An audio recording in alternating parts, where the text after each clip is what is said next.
Na semana em que eu tô gravando esse vídeo aqui, o Supremo Tribunal Federal ordenou a suspensão do X, do Twitter aqui no Brasil. Aqui no momento em que eu tô gravando, ele já está fora do ar e o único jeito de acessar o site é com VPN. E o que eu quero fazer nesse vídeo aqui é explicar cronologicamente como começou toda essa confusão, o seu desenrolar e como a gente chegou nesse ponto crítico. E nesse vídeo aqui eu não vou entrar tanto na disputa política entre o Musk e o STF, mas eu vou trazer aqui informações pra vocês, porque enfim, informação não é nunca demais, certo? Então deixa o like aí pra poder me ajudar, se inscreva se você for novo por aqui e antes da gente começar, vamos a uma rápida palavrinha do nosso patrocinador, viu? O vídeo de hoje é patrocinado pela Blaze. A Blaze é um lugar onde você tem diversos jogos pra se divertir, como o jogo Crash, o Double, o Slide, mas hoje eu vou mostrar pra vocês o jogo Mines e atenção, é apenas para maiores de 18 anos. O jogo Mines funciona assim, você vai colocar o seu valor e selecionar a quantidade de bombas no jogo. Aí é só ir escolhendo e se você acertar os diamantes, a sua aposta vai subindo, porém se você acertar alguma bomba, você vai perder tudo. E bom, pra jogar na Blaze basta se registrar no site, é bem rápido,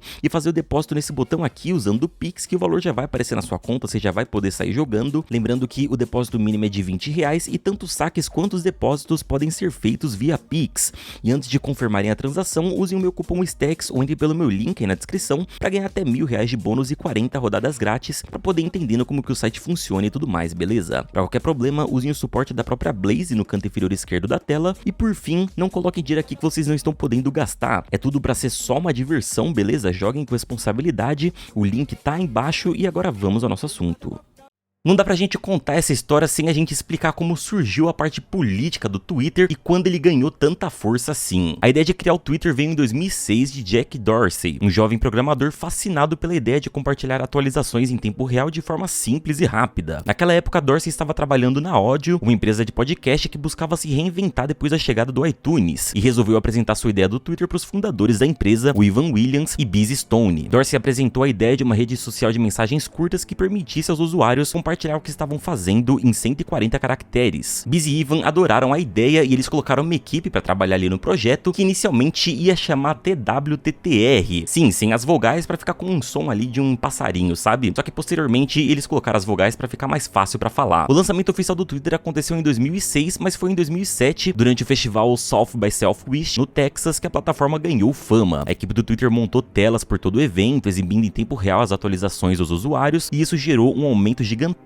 na base de usuários. E ironicamente, para a história que a gente tá contando hoje, o primeiro boom mundial do Twitter veio nas eleições americanas de 2008. Os candidatos encontraram ali uma maneira direta de se comunicar com os eleitores, e não só isso, a própria galera ia tweetando, fazendo piadas, comentando sobre o debate, reproduzindo falas, que é mais ou menos o jeito que acontece até hoje. E foi na eleição de 2008 que o Twitter se consolidou ali como uma ferramenta de comunicação política. Aqui no Brasil isso também veio a acontecer, primeiro um pouquinho ali nas eleições de 2010, em 2014 com um pouco mais de força, e aí totalmente em 2018. Inegável que a internet teve aí grande participação nessa eleição. Nessa época, em 2008, o público ficou tão gigante, eles começaram a passar por instabilidades dos servidores, gerando o que algumas pessoas aí que estão assistindo devem conhecer como a fail whale, aquela baleiazinha que aparecia quando dava algum erro. O Twitter só foi se tornando aquilo que a gente conhece hoje depois de 2010, quando Jack Dorsey deixou o cargo de CEO e foi substituído pelo Ivan Williams, que implementou várias mudanças. E aí, avançando mais 10 anos nessa história, quando o Twitter já era uma empresa de capital aberto ali, que valia ali 20 bilhões de dólares, surge uma figura na nossa história, o Elon Musk. Em 2020, o Twitter passou por um período extremamente complicado, porque ele se tornou um cenário de muita agressividade, hostilidade e principalmente manipulação de mídia. Época da pandemia, né? A era das fake news veio com tudo e com isso a administração do Twitter precisou agir rápido. Eles começaram a banir contas que espalhassem mentiras ou incitassem violência ou desordem pública. E foi assim, inclusive, que o perfil do Donald Trump foi suspenso. A suspensão aconteceu depois que os apoiadores do Trump invadiram o Capitólio, endossados por várias falas do próprio Trump no Twitter, que começou ali a ser acusado pelos republicanos de censura. Foi nesse cenário então que Elon Musk começou a demonstrar interesse na plataforma. Elon Musk já era um usuário ativo do Twitter e ele era conhecido por dar declarações polêmicas, por usar a plataforma para influenciar em certos mercados financeiros e também para se comunicar diretamente ali com os fãs. Ele declarou que tinha uma visão ali de um Twitter 2.0 que seria livre de censuras, mais transparente e todos poderiam dizer tudo o que quisessem. conhecem. Esse discurso do Elon Musk é bem comum da gente ver por aí. Aqui no Brasil a gente conhece principalmente por causa do Monark, de que assim que deve funcionar a liberdade restrita de opinião, meio que se baseando ali na primeira emenda da Constituição americana, enquanto outros defendem que a liberdade vai até o limite do que a lei considera o que é racismo, homofobia, discurso de ódio e enfim, que é assim que funciona aqui no Brasil. De qualquer forma, em abril de 2022, o Elon Musk fez uma proposta surpresa para comprar o Twitter, simplesmente por 44 bilhões de dólares, ou 250 bilhões de reais. Inicialmente, a diretoria do Twitter tentou evitar o que eles consideravam como uma aquisição hostil, mas as negociações avançaram bem rapidamente e no fim daquele mês, o Twitter já era do Elon Musk. Acontece que em alguns meses depois, em julho, o Elon anunciou que estava desistindo da compra porque o número de bots do Twitter era muito maior do que o informado na hora da compra, e aí o preço deveria ser bem menor, porém ele já tinha assinado todos os contratos e o Twitter entrou na justiça obrigando ele a cumprir o acordo. O julgamento foi marcado para outubro de 2023, porém ele nem precisou acontecer porque o Elon Musk falou que ia honrar sua parte e ele finalmente adquiriu 100% o Twitter. Musk finalmente se tornou o dono do Twitter em 27 de outubro de 2022 e logo após assumir o controle, ele demitiu a maioria da alta administração, incluindo o CEO atual, o CFO e o chefe de política jurídica e segurança. As emissões não pararam por aí e o Elon Musk fez uma série de cortes em massa, reduzindo drasticamente a força de trabalho da empresa, o que segundo ele era necessário para cortar custos e tornar a empresa mais eficiente. Estimam-se que até 75% dos funcionários ou foram demitidos ou se desligaram até o fim de 2023. Além das emissões, o Musk também fez uma série de mudanças polêmicas na plataforma, como o sistema de verificação, que agora você podia comprar o selinho de verificado que antes era disponível apenas para figuras públicas bem conhecidas, para jornalistas, organizações e tudo mais. Se por um lado isso era uma maneira que ia trazer mais dinheiro para a plataforma, por outro ele ia dar um selinho de verificado que antes passava uma credibilidade, só que agora para pessoas aleatórias, para bots, para contas falsas. E ele também reverteu diversas políticas de moderação que haviam sido implantadas para combater o discurso de ódio, alegando que era contra a liberdade de expressão. Fazendo um paralelo, até meados de 2017, o YouTube também tinha regras bem fracas relacionadas a isso, só pegando pesado mesmo na questão de terrorismo. Se você postasse qualquer coisa relacionada a terrorismo no YouTube, o seu vídeo caía. E aí em 2017 houveram diversas denúncias que o YouTube estava linkando anúncios em vídeos extremistas de racistas, nazistas e tudo mais, e aí diversas marcas começaram a sair do YouTube. Esse período aí ficou conhecido como Ad Apocalipse, a receita de todo mundo caiu e inclusive foi aí que o YouTube adicionou a função de monetização limitada. E aí sim os anunciantes voltaram para a plataforma e agora, anos depois, o Elon Musk basicamente afrouxou essas políticas e aconteceu mesmo. Um monte de marcas pararam de anunciar no Twitter e não voltaram atrás. Para ter uma noção do impacto, em apenas 6 meses de administração dele, o Twitter valia 44 bilhões de dólares e passou a valer 15 bilhões em valor de mercado. Foi nesse meio tempo também que ele renomeou o Twitter para X, então eu vou chamar daqui pra frente carinhosamente de Twitter. É aqui também que entra o STF na história. O embate começou depois que o STF enviou ordens judiciais pro X bloquear contas linkadas ao inquérito das milícias digitais, que investigava a disseminação de desinformação e de discurso de ódio. O X inicialmente obedeceu a ordem e bloqueou diversas contas que haviam sido localizadas pelo próprio STF, mas logo depois Elon Musk reverteu esses bloqueios e o STF viu isso como uma afronta. Só nisso a coisa já começou a esquentar um pouco. O STF continuou enviando mais decisões judiciais para suspensão de mais contas e o Elon Musk passou a ficar cada vez mais acalorado, alegando perseguição da liberdade de expressão e se baseando novamente ali na primeira emenda gringa. Só que né, a gente tá no Brasil. Em um certo ponto, o Elon Musk começou a se negar de fazer bloqueios e retirar posts que eram solicitados, e nisso o Alexandre de Moraes, o Xandão, passou a aplicar multas pesadas e ameaçou aplicar punições legais a quem era o representante do X aqui no Brasil, que era a equipe brasileira que tem ou tinha sede aqui no Brasil. A situação ganhou novas camadas quando ocorreu a publicação do Twitter Files Brasil, uma série de documentos vazados que dizem que o STF teria censurado indiscriminadamente usuários e empresas de tecnologia durante o período de 2020 até as eleições de 22. Revelado pelo jornalista norte-americano Michael Schellenberg, em 3 de abril de 2024, o Twitter Files Brasil apresenta diversas trocas de e-mail com o então consultor jurídico do Twitter no Brasil, o Rafael Batista. Nesses e-mails ele relatou que parlamentares lhe pediram para ver os conteúdos de trocas de mensagens privadas na plataforma, enviaram também uma ordem judicial para ter acesso aos dados cadastrais do vereador Carluxo e uma ação para desmonetizar contas de bolsonaristas envolvidos em ataques coordenados ao STF. O Xandão então pediu pro Elon Musk apresentar os documentos relacionados a esses e-mails e que provasse a veracidade de tudo que foi dito, e em seguida o Elon Musk disse que isso violaria a lei brasileira e não apresentaria nada. O ministro então incluiu Elon Musk no inquérito das fake news e a Procuradoria-Geral da República pediu o depoimento de representantes da plataforma. Em resposta, o Elon Musk acusou o Xandão publicamente de censura e desrespeito à liberdade de expressão, Xandão, e aí a situação ficou mais tensa do que nunca. No meio desse mês de agosto, Elon Musk anunciou o encerramento completo das operações no Brasil como efeito imediato do que ele classificou como ordens de censura do Alexandre de Moraes. O X publicou fotos de documentos assinados pelo Xandão que dizem que uma multa diária e um decreto de prisão seriam impostos à representante do X, a Raquel Nova Conceição, caso a plataforma não cumprisse as ordens. Vale lembrar que tudo isso acontece ao longo das investigações do STF em relação às milícias digitais que espalhavam fake news e discurso de ódio. O ápice aconteceu agora nessa semana, quando o Xandão deu prazo de 24 horas para que a rede social apresentasse um representante legal aqui no Brasil, e o Elon Musk deu a entender publicamente que não só havia recebido essa notificação judicial, como não iria cumprir o pedido, usando o perfil do X no Twitter para informar que a empresa não teria mais sede no Brasil. Juridicamente, o caso acaba sendo visto como complexo porque envolve a interpretação de normas do Marco Civil da internet que regula o funcionamento de plataformas aqui no Brasil. Enquanto algumas pessoas dizem que o STF está fazendo é próximo a censura e perseguição, outras dizem que se a plataforma quiser operar no Brasil, ela tem que seguir as leis do Brasil, que pedem que toda empresa tenha um representante legal aqui. Existem precedentes também de outras empresas de tecnologia que enfrentaram suspensões temporárias por descumprir ordens judiciais similares. Em março de 2022, o STF ordenou a suspensão do Telegram por descumprir ordens como a não remoção de algumas contas que propagavam desinformação. Foi basicamente a mesma coisa que aconteceu com o Twitter, mas a suspensão foi retirada depois de finalmente o Telegram cooperar com as investigações e cumprir as exigências. Mas em abril de 2023 ele foi bloqueado novamente porque eles não cumpriram ordens relacionadas a uma investigação sobre grupos neonazistas que estavam rolando na plataforma, lá no Telegram, que estavam organizando ataques violentos, incluindo um tiroteio em escola que resultou em várias mortes. A justiça brasileira tinha ordenado que eles fornecessem dados específicos sobre os participantes desse grupo, mas a empresa cumpriu apenas parcialmente esse pedido, resultando aí no banimento e algumas multas diárias. O X, enquanto isso, não enfrenta essas questões só aqui no Brasil não. A Comissão Europeia recentemente acusou formalmente o X de várias infrações, incluindo a disseminação descontrolada de desinformações e discurso de ódio. Além disso, a plataforma foi acusada de bloquear acesso de pesquisadores a dados importantes, dificultando a análise e o combate à disseminação de conteúdos nocivos. Essas acusações são as primeiras aplicadas sobre o DSA, que é uma legislação que visa regulamentar grandes plataformas de tecnologia e, se confirmadas, podem resultar em multas pesadas para o X, chegando aí em 6% da receita global da empresa. Musk também respondeu os pedidos da União Europeia, negando as acusações e insinuando que havia uma conspiração, iniciando uma batalha legal que a gente ainda não sabe onde vai dar, mas pode ter o mesmo fim que teve aqui no Brasil. E adicionando a isso tudo, o Alexandre de Moraes também bloqueou recursos financeiros da Starlink, uma das empresas do Elon Musk que tem representante legal aqui no Brasil. Os outros ministros do STF já demonstraram que, em sua maioria, concordam com a decisão do Xandão e que vão reforçar a ordem até que o Twitter cumpra as exigências. Inclusive, a atual situação da plataforma é de suspensão e não de banimento, isso por enquanto. Já na parte do bloqueio das contas da Starlink e também da retirada dos VPNs das lojas online, eles divergem um pouco, tanto que o ministro teve que voltar atrás nessa decisão do VPN, porque ia atrapalhar outros setores da sociedade que usam esses serviços, porém a multa para quem acessar o X usando o VPN ainda tá valendo, hein? Fico alerta aí. O que vai acontecer nos próximos dias ainda é um pouco incerto, porque principalmente depende do Elon Musk apresentar algum representante legal do X aqui no Brasil. O imprevisível é saber se ele vai fazer mesmo isso ou não. Por um lado, o Brasil é um dos 5 maiores mercados do X no mundo e rende boa parte dos lucros da plataforma, que já foram bem reduzidos. A gente tem cerca aí de 20 milhões de usuários mais ou menos, então isso pode fazer ele mudar de ideia. Por outro lado, o Elon Musk segue publicamente dizendo que não vai seguir os pedidos do STF e tem levado essa questão como quase uma guerra pessoal, e sinceramente parece que ele tá disposto a ir até o fim por isso. Vai depender também do quanto o X vai perder sem o Brasil presente na plataforma, e isso a gente vai ver pelos próximos meses, só que, convenhamos, o Elon Musk não tá faltando grana não, né? E na minha opinião, eu acho que em poucos dias ele volta atrás, porque realmente grana é o de menos, mas ele próprio perde muito com isso, com a perda ali da exposição direta das mensagens dele com o público brasileiro, que é extremamente engajado e que tem uma boa parcela da galera aí que adora o cara. Então acho que em pouco tempo a plataforma volta a ficar online de novo, que nem aconteceu com o Telegram, mas eu não duvido que o cenário se repita várias outras vezes aí. E sobre a multa, é salgada em $50 mil, então eu não arriscaria ficar acessando e publicando coisas lá, ainda mais se você tem um perfil que tem alguns seguidores. Mas se você for fazer isso, pelo amor de Deus, não baixe o primeiro VPN que você achar aí no Google, beleza? Toma cuidado com seus dados. Agora a gente precisa principalmente esperar uma equipe brasileira ser recontratada, porque pela lei precisa ter um representante legal. Um exemplo pessoal aqui: vira e mexe, diversos youtubers são vítimas de assassinato de reputação, ou de tentativa pelo menos, né? Com notícias falsas pesadíssimas, ainda mais em quem mexe com temas sensíveis que nem Deep Web, Shanners e essa galera do submundo aí da internet, que nem eu faço aqui no canal. E recentemente uma galera começou aí a se organizar para imputar que eu seria o mandante de 2 assassinatos que aconteceram aqui no Brasil. Brasil. E pra vocês verem, mesmo usando o Twitter todos os dias, essa publicação não chegou em mim por alguns inscritos que me mandaram, e quando eu fui ver, tinha uma galera considerável lá tentando fazer um barulho, mas bom, obviamente eu não tive dores de cabeça, porque eu tenho uma certa visibilidade lá, as pessoas simplesmente não vão acreditar num negócio desse assim, do nada, tirado do nada, e eu tenho contatos com autoridades e tudo mais, então enfim, não foi uma dor de cabeça. Eles já estão bem cientes que existem grupos, diversos grupos na internet que ficam imputando essas coisas a figuras públicas, principalmente youtubers, além de que não é tão simples assim, né, sem imputar um crime desse jeito pra alguém do nada. Mas se alguém com menos visibilidade, isso pode fazer um estrago considerável, e aí precisa levar isso pra justiça. Só que aí se não tem representante legal da empresa no Brasil, o que faz? Então é isso, povo, acho que cobri aqui tudo que vocês precisavam saber do que tá acontecendo, vamos aguardar aí os próximos episódios, não sei se vai render um vídeo aí mais pra frente, eu acho que só o Elon Musk vai voltar atrás e, enfim, volta tudo ao normal, mas se surgirem informações aí que role um vídeo novo, eu trago aqui pra vocês, beleza? Não esquece de deixar o like aí embaixo, e também antes da gente encerrar aqui, não esqueçam de conferir o meu último vídeo sobre o Ramon Rosa, que descobriu que sua esposa havia contratado um assassino de aluguel pra acabar com ele, e o cara teve que forjar uma morte pra conseguir provar e levar a mulher pra justiça. É um caso bizarro, dá uma olhadinha aí, e obrigado por assistirem até o final. Um abraço e tchau!